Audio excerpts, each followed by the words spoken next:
Good morning, and thank you very much for joining us. I am Yuri Folani. Happy Easter. It's the big one.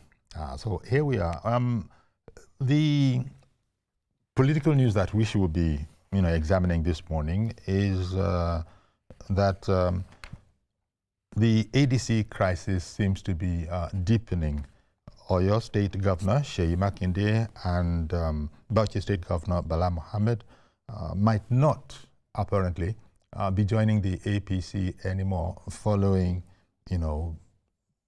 understandings or misunderstandings, or indeed trying to find what exactly is now going to be done since the Independent National Electoral Commission has decided to maintain a status quo ante bellum. That was a very popular Latin legalism that we heard a lot about last week. Okay, our guest this morning is Abubakar Udu Idris, MNI, ADC Chieftain, and former head of service, Kebbi State. He joins us via Zoom from Kebbi. Good morning to you, sir. Thank you for coming on the program. Good morning, and I sincerely appreciate you having me. Indeed, our pleasure. Now, where are we from your point of view of being an insider, an African Democratic Congress insider, in terms of what's been in the polity there that Oyo State Governor Seyi Makinde and indeed his Bauchi State counterpart, Bala Mohammed, might not be joining the ADC anymore as had been planned? This is the speculation that is going around the internet now. But maybe we can get a sort of a stronger position from you. Is there any truth to that notion?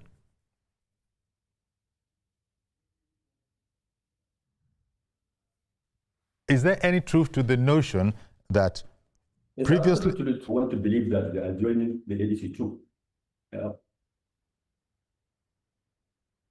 Please continue. Please carry on. Yes. Okay, I wanted to say that there is no law in this country that I knew of that made it obligatory for anybody to join any other political party. A lot of people don't seem to know to understand the fact that there are people of principles, people that live for what they believe. It's not about joining the APC. I mean, the whole idea is that people join a political party based on its own ideology. That's one. The people that made of its membership, and maybe the policies and the programs of your political party. But once you find it not appealing,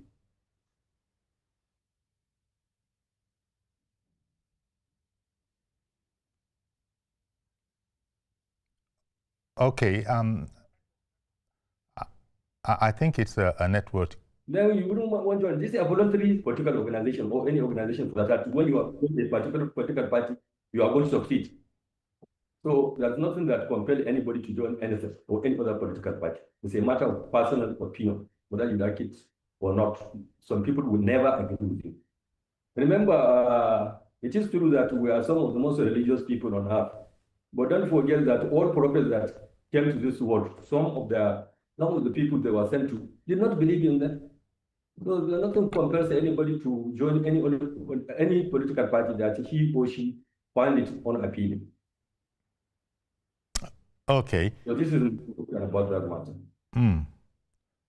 Well, the reasoning behind the whole idea that such significant APC figures such as Seyi Makinde and Bala Mohammed might be leaving. If you look at the news reports, they're saying that the Bauchi governor, for instance, has described the ADC as a preferred destination, noting that consultations, however, were ongoing. So this still seems to be in the realm of diplomatic speak. Preferred destination of this administration. And for those of us that do not believe, pardon? Sorry, please continue. Yeah, for those of us that are not satisfied with the way and the manner this country is heading or is being managed, we choose not to follow the APC. And who says And by the way, if I may ask, what guarantee has anybody that the fact that a governor joined a political party, it means that political party will win? Tell me of 2 or 3 governors in Nigeria that can win election based on their own merit. We are all hitting at the idea of a governor, a member of the legislature, this and that. But what of people like me, the ordinary voters? Where are we? Because you see, one beautiful thing about democracy is that no matter one's position, you have one vote, and I too have one vote. It's a matter of number. It's not a matter of the caliber of people in a political party.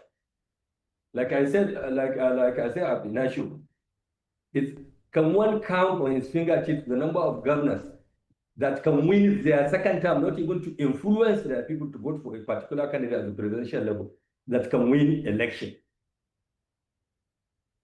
So this is the issue. Because the situation we have now is just like somebody mentioned earlier, that governors depend on Mr. President to win second term, and the Mr. President depends on the governor to win second term. So this is the challenge we have before us. But nobody cares to ask, what of the ordinary voter? Where is he leaning to? So this is the position.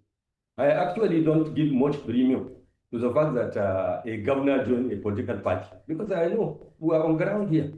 Most governors cannot win second term strictly based on performance. I see.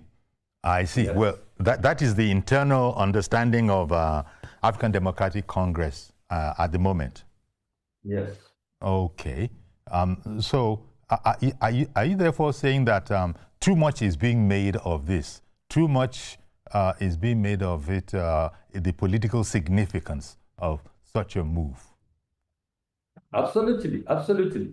The only thing that goes for the governor, because they have enormous resources that they can deploy to in an election. Because like I appreciate the fact that they have resources.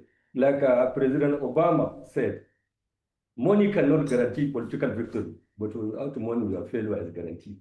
So they have resources which they can deploy.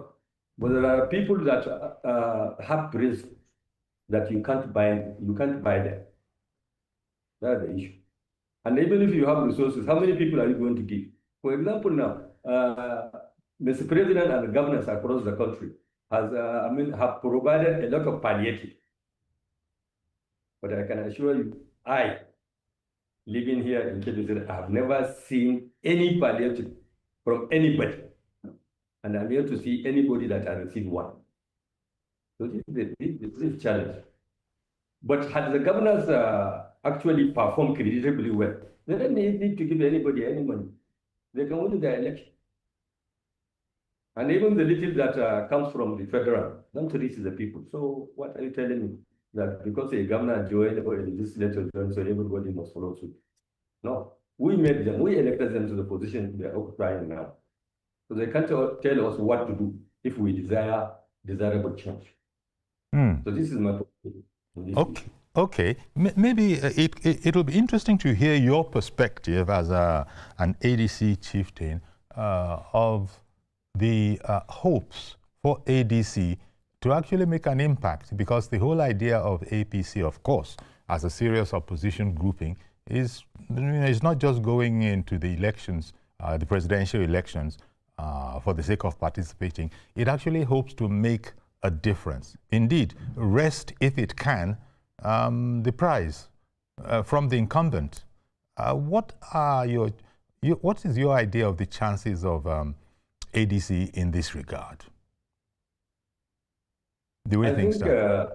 Although I'm going to say my idea or my ideas, but the fact remains that I believe I'm speaking the ideas or the or the feelings of a lot of Nigerians. The truth of the matter is that Nigerians deserve and they desire change. You see, I'm not under a lot of people like me. We don't hate or want to bring about change for changing's sake. But the fact of the matter is that the policies and the program of the present APC administration has brought a lot of hardship to average Nigerians like me. You see, when the APC government came in, we thought they are going to make a lot of corrections from the mistakes of his predecessor. But unfortunately, a lot of Nigerians are saying that yesterday is better than today. And for this reason, the bulk majority of Nigerians, they want change because the hardship are too many and unbearable. And that's why we believe the ADC has a lot of chances, and that's why it's having these challenges presently, because you cannot achieve any success until and unless you experience bottlenecks here, hardship there, and so on. But as long as you are able to cross the bridge when you reach it, success will be yours. You know, one of the criticisms that has consistently been leveled against ADC as a party is that it seems to concentrate its entire attention on just removing the incumbent president, as opposed to actually providing ideas of this is how we should be going. This is what we should be doing. It just seems that to a lot of people, until perhaps you give a different perspective, that the whole purpose is the man Tinubu, we must replace him. It's all the things that he has done and is getting credit for. All of them, all of the candidates within ADC before this time had actually said that they would do a lot of the things that he actually is doing now. So which one, for instance, you just said there's a lot of hardships, and we all know the original source of that.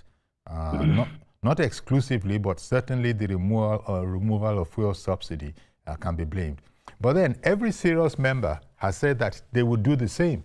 It just so happens that they didn't get into the Aso Villa, but Bola Ahmed Tinubu did, and he has done it, and hardships have resulted. But these hardships, according to the ruling party, we're making steady progress, and we've gone beyond the place of no return in terms of getting progressively better. So what do you not think that is a problem, or how are you going to overcome? How is it, your thoughts about how ADC will overcome that step of it's just criticism? There's no original idea coming from ADC. Okay, let me say this with all sense of responsibility. As a Nigerian, we're all aware of the evolution of ADC. And it is now that they are planning to put their act together. And I don't think ADC has anything against the person of Mr. President. You see, in this country, we have 3 tiers of government. We at state level, we only read, some of us that bother even to read or listen to news. We only read about the policies of Mr. President, but we can see their impact. You see, take it or leave it. At no time in our checkered history have subnational received the amount of resources or money from the Federation account. But yet, most, if not all, of our schools are dead. Most of our healthcare institutions are dead. Infrastructure development, at least at the state level where I live, is now moving at snail speed. So government has been so constrained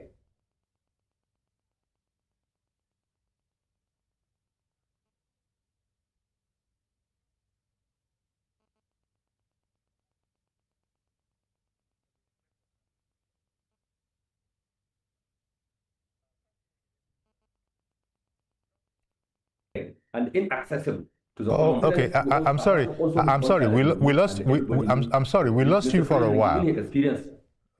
We lost you for a while. Just as you started the sentence, government has been so constrained.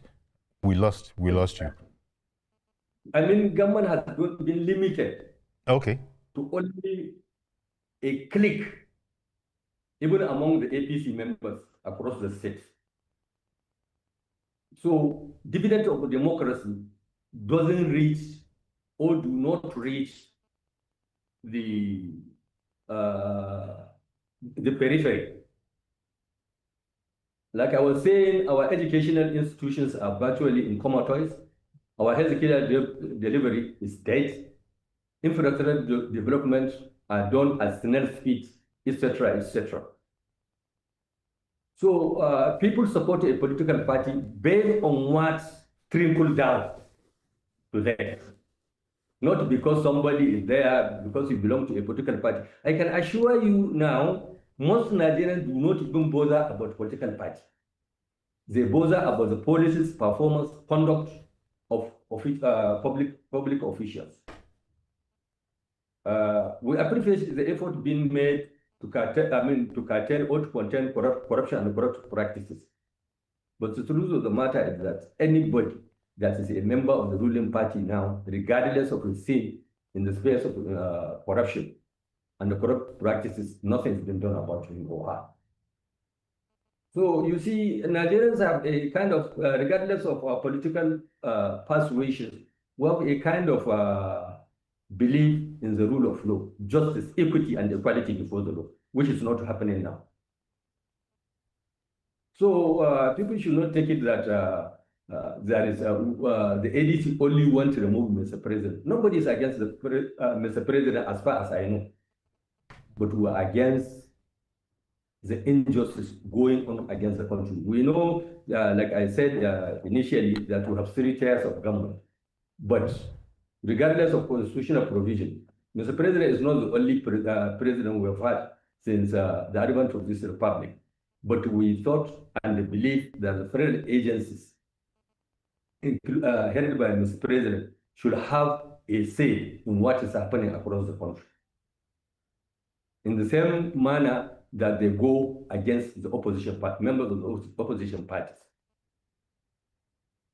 So most Nigerians believe that there is a kind of partiality in the way and the manner corruption and corrupt practice is being prosecuted in this country. And some people are averse to this, including my humble self. So this is my... Okay. If I understood what you've just said, did you talk about the battle against corruption, the fight against corruption? Yes, I did. Yes. Yeah, I did. I said we here, we believe in the principle driving this matter of anti-corruption crusade. Okay. But we are saying that it's not being handled in accordance with the provision of the law. Because today, I don't know of any prominent Nigerian that was once in government that is for the ICPC or EFCC or Code of Conduct Bureau. But all the members, I mean, all people that are being prosecuted now are members of the opposition party. Or do you tell me, are you telling me that all, because both president and the immediate past administration are APC. Are you telling me that those who serve under General Muhammad Buhari were not corrupt? But all those who, but only those who decided maybe to go against the APC now, are they the only corrupt people you have? No. So some of us have sense of justice. Be just to everybody. Nobody is saying that whosoever is corrupt should not be prosecuted. But we are saying that whosoever is corrupt, regardless of his or political lean, should be prosecuted, period. Indeed. Okay. But to be fair, yes, you give the impression that, the APC members who served, are being shielded. Malami is an example, isn't he, of, yes, this is not necessarily the case. How do you mean? I'm not, honestly, when I was making my point, I didn't have Malami in mind. Okay. You didn't have him in mind. Yeah, but you were saying that all the people that seem to be, facing the music now for corruption, are members of the opposition ADC. But Malami, Yeah, Malami, everybody is one of them. okay, okay, I get what you're saying, but I did also offer that, for instance, somebody as significant as the Attorney General in the past administration, he's in there facing the music too. Doesn't that sort of even things out? No, you see, the way and the manner. We are Nigerians, but we are privileged to know how corruption is prosecuted around the country. You don't arrest somebody and go about investigating him. I think you have to have your facts. The next thing is just for you to go to court.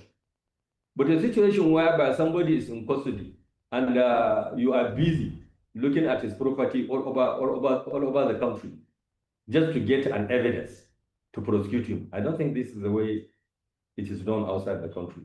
Okay. You have to have your fact first. Okay. Okay. Okay. I get what you're saying. But Yes. Coming back to, 2027 elections, Yes. are you optimistic that APC can actually deliver on its intention to be successful? You mean it will win in the next election? Yes.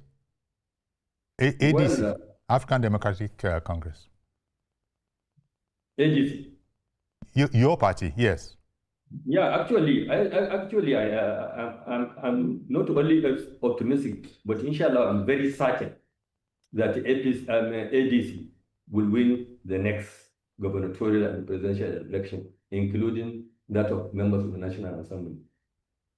In fact, it is the APC that is campaigning for the ADC. That's the truth of the matter. Because it's based on performance. We didn't see any reason why we should give APC a second chance.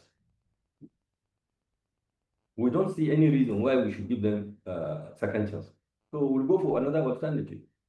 And that alternative, credible one, is the ADC. When you say we, are you talking about your political, similarly minded political co-travelers? When you say we.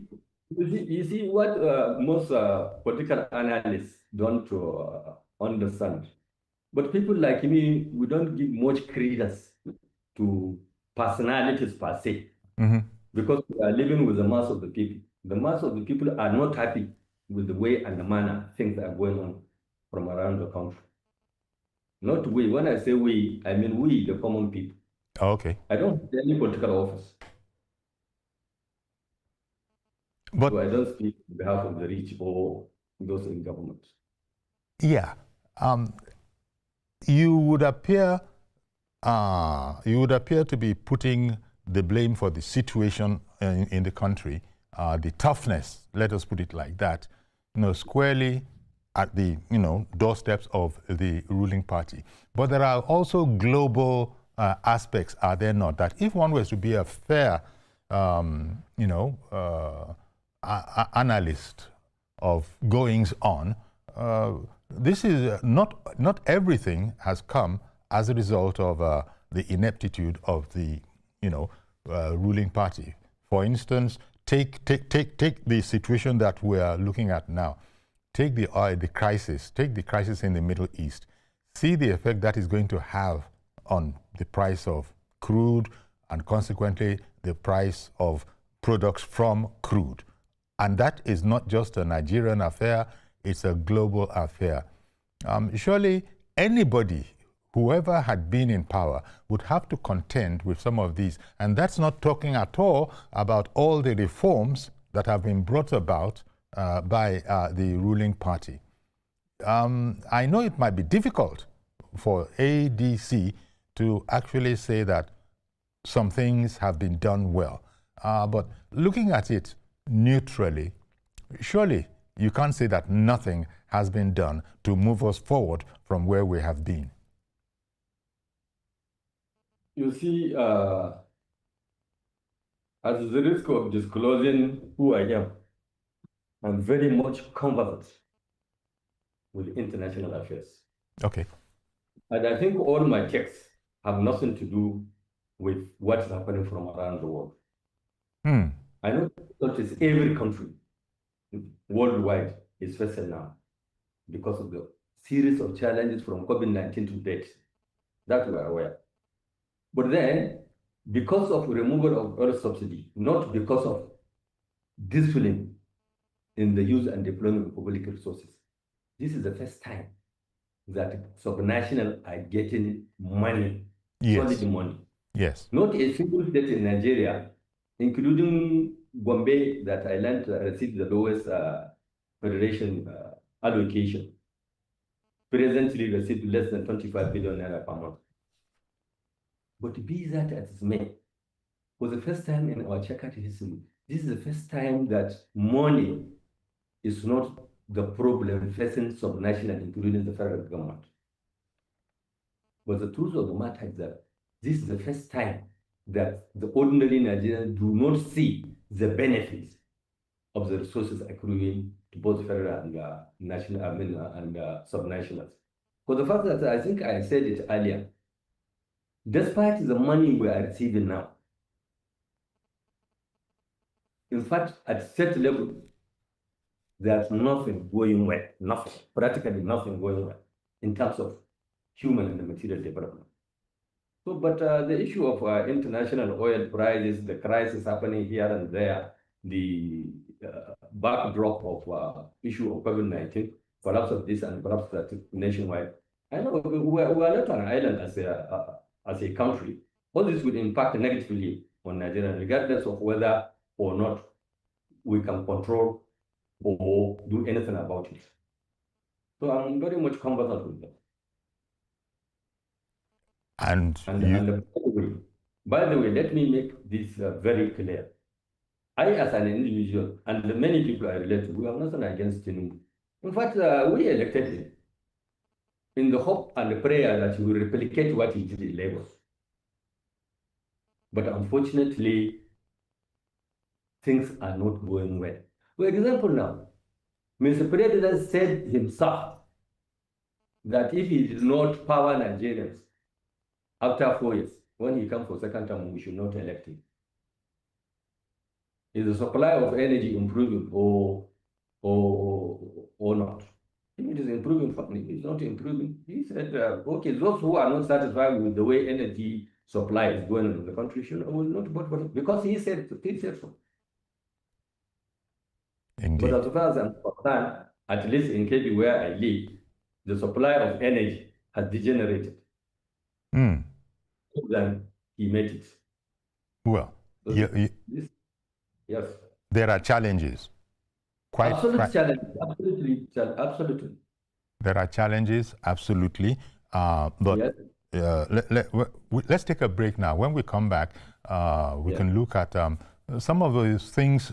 Since you talked about energy, some of the things that have been put in place have now been agreed, which haven't been agreed in decades, have now been agreed by this administration, that we will have to bite the bullet and sort them out in relation to this. I'm talking about wiping out the long indebtedness to all those people in the power sector. We were talking about the power sector just before we left, and of course it is an oft-quoted point that the president had said that he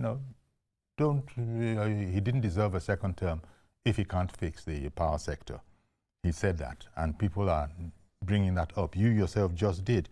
But the debt repayment plan, perhaps you will agree we're now on a serious track, by which I mean, look, 3.3 trillion naira has been agreed as a full, and complete sort of settlement, an agreement on, what is owed, and that government has actually put forward, 501 billion of this amount. They have sourced that. Give me your commentary on this, because it's part of the ongoing reforms. The people in the power sector have always told us that, look, we are owed too much to be able to perform effectively. Would you agree that this is indeed a concerted effort to address the situation holistically? You see, I live around for quite some time, and I've come to the conclusion that one of the major problems of this country, in every sector, not only in power sector, is the unwillingness to implement or to work towards achieving the desired goal in relation to our commitment, at least on paper.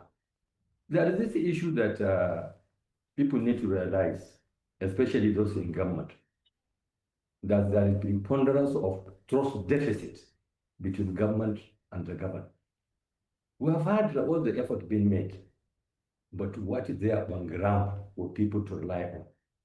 Because a situation whereby any leader, every leader, from top to bottom in Nigeria, when he or she makes a promise, people will say he's lying, and ultimately it will end up being what it is. Nothing will move on. But if the government is committed to anything, please talk less and work more. Because the idea of saying this is our resolve, this is, I think is the road we travel. Recall that President Obasanjo did all he could, and most of us believed him. You see, the issue of power in Nigeria is at three levels. One day it will be generation. Tomorrow it will be distribution. And next tomorrow it will be transmission. Which one are we addressing? Let us take them, one after another. And if we are in position to take them as a whole, because we know the current capacity of the distribution facilities we have. You can generate power, but you can't distribute it. You can generate power or you can transmit it, of what benefit it is. Please let us, like I said, let us work more and talk less. Okay. So this is my position about the issue. We never lack plan. We never lack program. What we lack is the willingness and the commitment to do as we promised, period. Okay.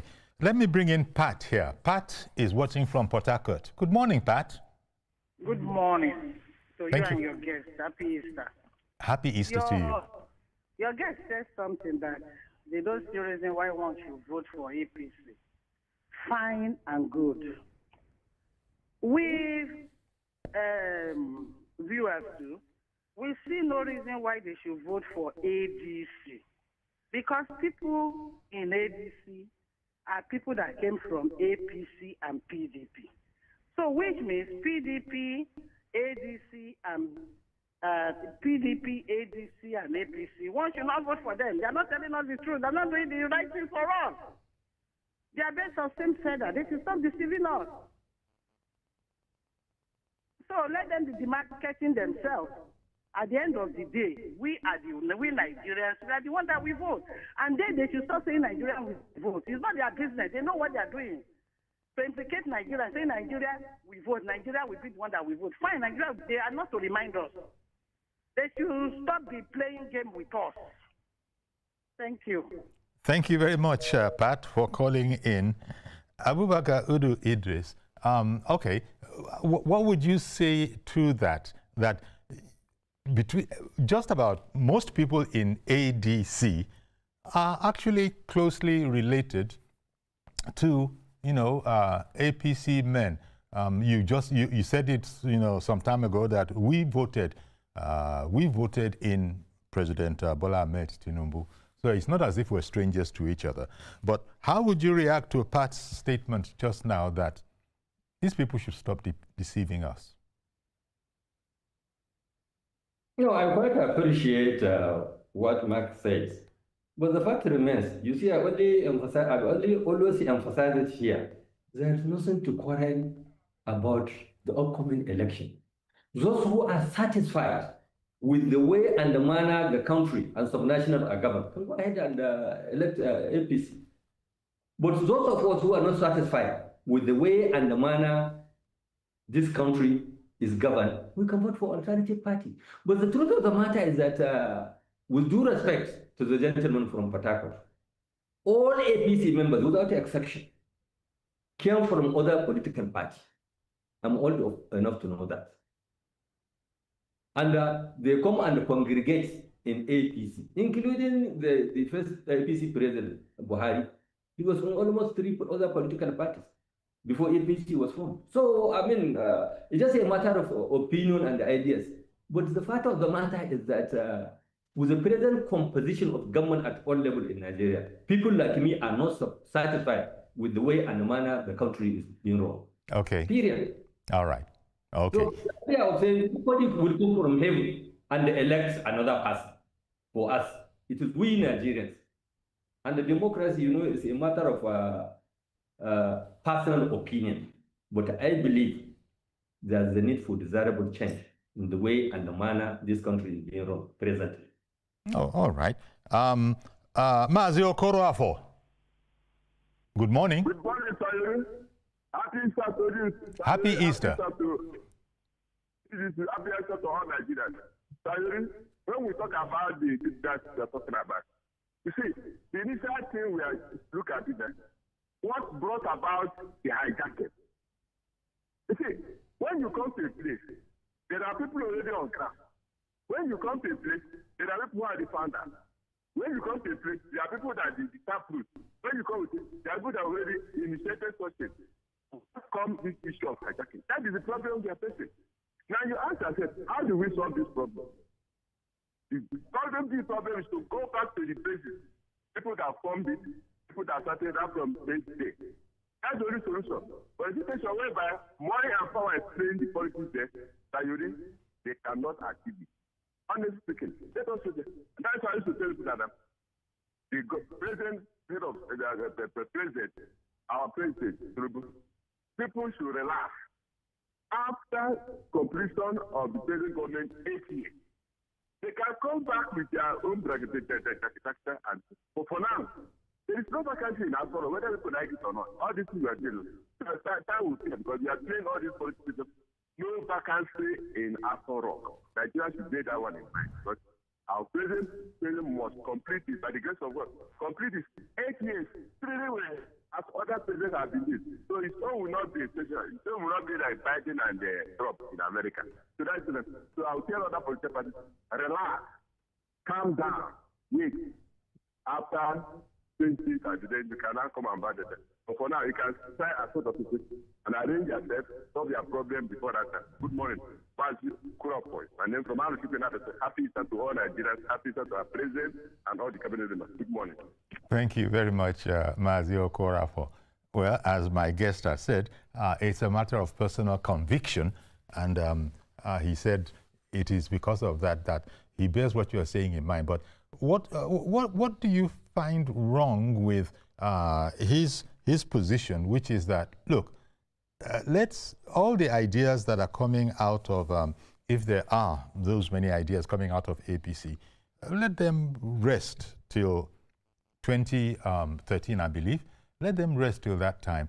The great work that has started now, and it is, anyhow you look at it, you cannot say that nothing is on ground, nothing is happening.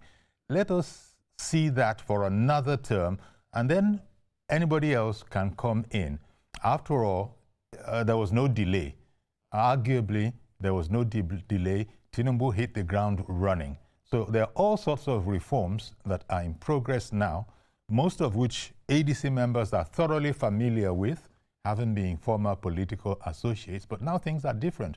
So what do you find wrong with Mazi Okoroafo's submission that yes, even the president has said that there must be opposition. We need opposition for our democracy to function properly. But let us, proceed apace with logic, reasonableness, and fairness. So many reforms that are beginning to yield fruit and that need more time. Yeah, well, one would love a situation whereby when somebody says there are policies and a program that are projected to bear fruit, when will that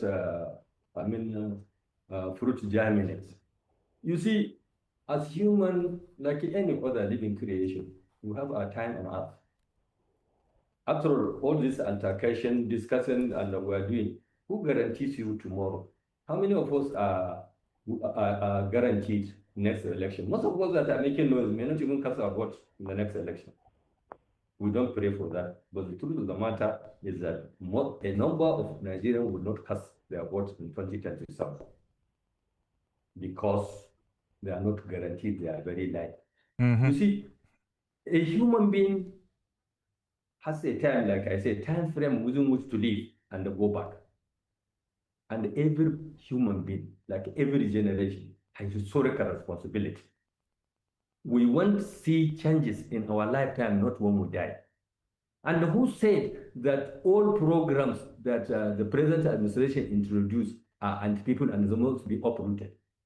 But we are saying that they should be fine-tuned to give them human first. Okay. Okay. Now, this idea, I'm very much aware that before even the present administration or before even Mr. President conceived the idea of contesting election in the last presidential election, there are people that are saying, not even politicians, that we can't afford this oil subsidy issue. But for me as an individual, I believe the removal of oil subsidy is a byproduct of the inability and unwillingness of leaders years back to confront corruption and corrupt practices. So Nigerians are now paying the failure of leadership. And let the last speaker be assured that even if any other political party, whether ADC or not, certain policies and the program of each administration will likely be or will must be continued by succeeding administration. But the fact of the matter is that despite all the negative effect of removing oil subsidy, for me as an individual, and I believe there are a number of Nigerians like me, that given the experience of Mr. President, he would have arranged certain policies or programs to cushion the effects of the drastic removal of oil subsidy. I'm in danger of losing, and I don't want to lose Engineer Prince, who has been standing by in River State for quite a while. Good morning, Engineer Prince. Engineer Prince, are you still there? Engineer Prince, are you still with us? Okay, maybe he dropped out. Engineer Prince, good morning. We're waiting for you. Go ahead. Engineer Prince in Port Harcourt. I think he might have gone. Actually, that was River State. Engineer Prince in River State. You know, okay, so what you were saying, you know, Abubakar Udu Idris, what you were saying is that you feel that some better palliative might have been introduced if the removal of fuel subsidy was inevitable. It's not as if they weren't introduced. You were saying they were inadequate. Okay, no, what I'm saying is this. It's not about adequate or something. You see, what has removing oil subsidy and the skyrocketing inflation across the country what to do with the distribution rights?